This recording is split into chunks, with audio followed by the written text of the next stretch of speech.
Krishna Multani. Okay, I don't think Krishna Multani is there with us, unfortunately, as yet. But let me quickly go back across to Rishi Bagri, who's with us. Rishi, the police also not taking any chances now. We are seeing, of course, an alert declared for tomorrow now because Arvind Kejriwal is at the ED headquarters. Mega barricading done there. Thick police presence now outside the ED office. Much expected because you can understand the passion is running high and your AAP supporter may barge in, so there may be a security issue, so they are taking the precaution. But again, coming to the main issue, which is very important, you need to understand the role of Congress in that. Weren't Congress and Ajay Makhan were the petitioner in the case where Arvind Kejriwal is arrested now? They were the petitioner. I mean, how the Congress leaders are protesting against this arrest? I don't understand because they wanted him to get arrested. In 2023, according to the Congress, the Kejriwal was corrupt and he took a bribe of 100 crore in liquor scam. They did a complete, press conference on this particular issue. Today, they are defending the same guy. You need to understand. And Kejriwal was summoned 9 times. He skipped each and every summon. In one occasion, he went to Vipassana. On one occasion, he didn't even go to some professional due to some professional reasons. So, I mean, this was simply he was evading his arrest. He was evading the questioning. He knew that his time is up, but again, he was buying the time by evading the summons and arrest. This is what the things are. His body language was very clear on those things. Ultimately, the law of the land is very clear, and that if an investigating agency has served a summon on an individual, either they have to cooperate and attend, or they can seek a stay from the court.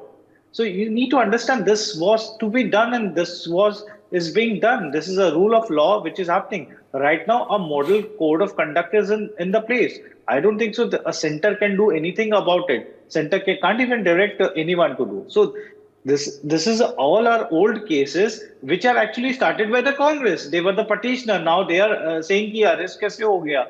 How can you arrest Kejriwal in making a political mileage out of it? Boss, you were the part of you were the part of this case. You were the petitioner of this case. You were the first to rake this 100 crore scam in your press conference. Now you are defending the same guy. So this is the hypocrisy which we need to expose, which we need to even question Congress. Ki boss, why you change your stand within 1 year? I mean, in 1 year back you were doing press conference against this liquor scam, and today you are supporting the same guy. I mean, this is the question you need to ask to the Congress people right now. Okay, let me bring in Krishna Multani, advocate also into the discussion. Krishna Multani, clearly, of course, now Arvind Kejriwal in ED's custody is at the ED headquarters as we speak. Tell us a bit about how this case now is going to play out in court, because all eyes now on how this proceeds forward in the court. Hi.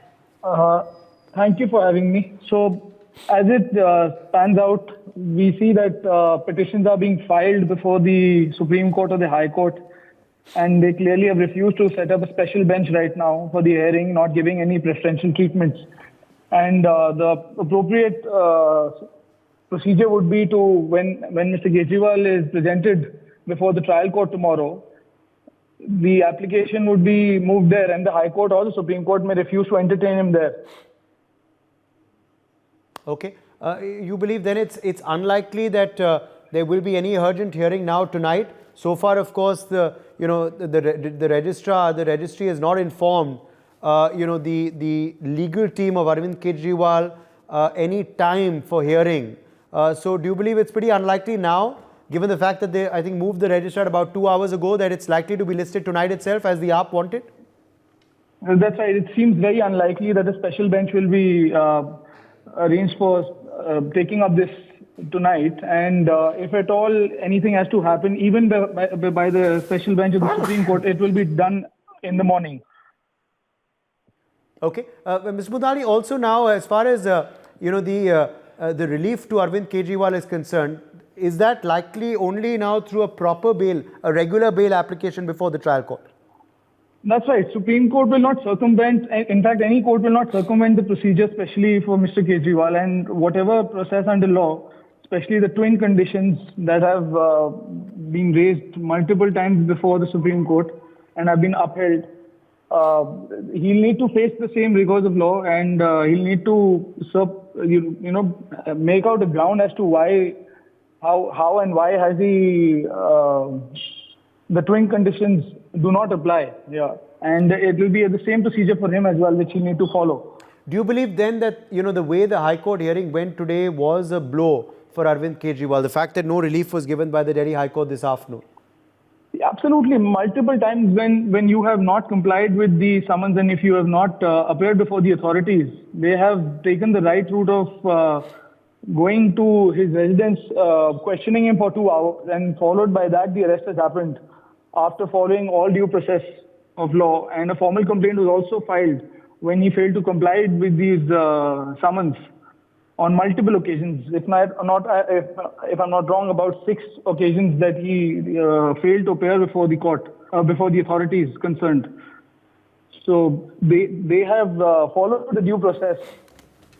Okay, Krishna Multani, thank you very much, Advocate, joining us there with your perspective on this story. Let me also bring in Zishan Devan, AOR Supreme Court, onto the broadcast. Zishan, as far as now this case is concerned, legally, how is it likely to play out?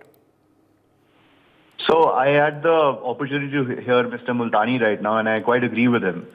So this writ petition that's been filed in the Supreme Court is sort of like a knee-jerk reaction, and I understand why so. However, there is no wrongful confinement, so to speak. Even if an urgent hearing is granted tonight, I think all of us, even in the lawyers community, have their eyes on the Supreme Court website to see whether this case appears in the cause list for tonight. But we'll see how it plays out. I doubt that it will be entertained because one has to follow the procedure as prescribed by law, and the law is equal for all.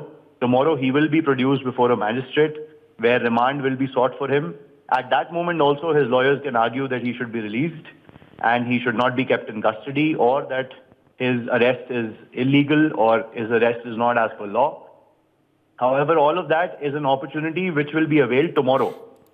So I don't see a reason why the Supreme Court will open its doors. Yes, and if it hasn't happened till now, it's pretty unlikely to happen now, because I think about 2 hours ago is when the registry was moved. Reportedly, the registrar said the CJI was informed, and there was no response so far. That is something that's been told to us on record by Delhi Minister Saurabh Bhardwaj a short while back. Right. So all we know right now is that a case has been filed. The registrar has approached the Honorable Chief Justice. It is now up to the Honorable Chief Justice to constitute a bench for this. He will not be acting on the judicial side, but on the administrative side. So it's totally his prerogative.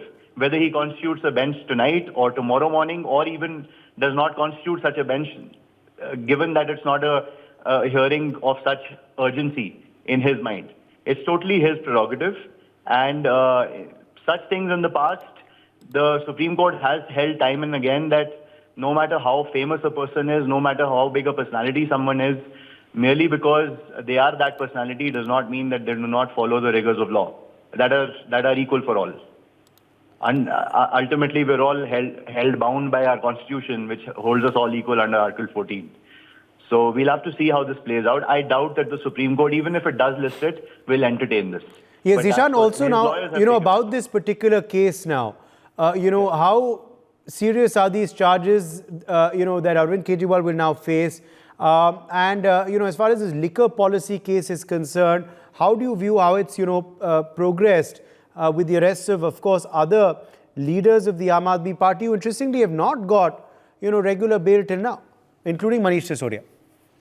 Well, all ED cases are hinged and predicated on proceeds of crime.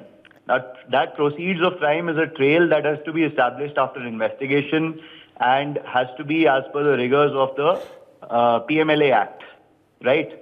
And so until and unless that chain is established, how that money was brought about, how that money was used, etc., all of that takes a proper investigative process. Now, in terms of that investigation, the ED officers also have the power to summon accused persons or prospective accused persons. If a person does not join investigation, as has been doing the rounds about Mr. Kejriwal refusing to join investigation or answer summons, this is what happens when you refuse to join investigation. The police does, or the ED does have power to then take you into custody to ensure that their investigation is not hampered. And there are 3 conditions for general bail, 2 additional ones for ED bails. The 3 conditions are that a person does not hamper investigation.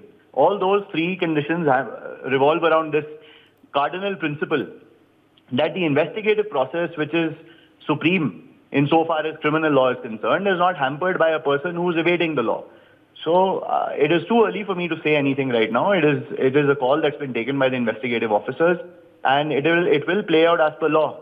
As long as, and I heard Mr. Multani, the other advocate on your show, that he was saying that due process has been followed, and that is so because all that the investigative agency needs to show is that they've been calling the concerned person and giving them proper summons and notices. And that's happened in this case. All right, Zishan Devan, thank you for joining us with your perspective on that story. Let me go back across to Gyanendra Mishra, who is also still with us. Gyanendra Mishra, Rishi Bagri raising several questions on the Congress's doublespeak earlier. Your response? No, he is raising that questions. That may be a valid question. But here the right point is that, see, obviously, if someone says that something has happened in the policy which need to be investigated, that's something a very different story from arresting a person at a time when the election is around and the person is one of the key figure of opposition alliance. Because in a democracy, see, the viable option and a strong and viable opposition is equally important than a ruling party. And everybody should get a level playing field to contest the election and give the option to the electorate to elect their representative. So here there are multiple aspects of it. The one aspect of the merit of the case with the different lawyers, and I being the lawyer of the Supreme Court myself would agree that yes, if the summon is being given to someone, he or she is bound to either challenge that summon and get it stay through a court of law or cooperate with the summon. Here the Mr. Arvind Kejriwal in his wisdom was not, responding to the summon in the sense that he was complying with the direction of ED to come and join the investigation. And maybe there could be the, the political motive behind it to make an emotive issue out of this arrest and to, garner the emotional and sentimental support from the electorate, given that he must have been quite, certain that he is going to be arrested by ED, particularly the kind of news that was coming. So maybe that was a political ploy to, not to go and get it arrested easily and create a political drama out of it and then take the political mileage out of it. So there are various, aspects of it, Obviously, ED would say, will take a very simple and plain stand that multiple summons were issued to him and he was required to come and join the investigation either as a witness or an accused. And since he didn't respond to that, the ED arrested him. For more such videos, subscribe to the NewsX YouTube channel, hit the bell icon.